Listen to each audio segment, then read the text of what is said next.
असं कसं काही नाही आहे, सगळेचा सहभाग आहे, खास करून मतदारांचा.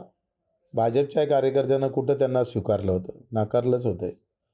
आणि एकंदरीत काही पळण्यामागे स्वतःसुद्धा कारणीभूत असते. दुसऱ्यावर कापर फोडूनचा फायदा नाही. आपल्या वर्तणुकीमध्ये बदल करावं. आमचं तर लक्ष होतंच ना. निवड पाळणंच नव्हतं, आम्ही जिंकून याचंच लक्ष ठेवलं होतं, त्याच्यात ते पडले. आम्ही सगळे एकच निवडणूक लढणार आहोत. वेळ आली तर दिवसातही लढू, बडनेरात पण लढू.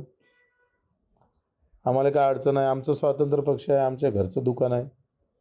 जेव्हा मनात आलं तेव्हा चहा बनवण्याचं काम करू. आम्हाला ऑर्डर घ्या नाही लागत, कोणी देत नाही, आम्ही ऑर्डर देतो.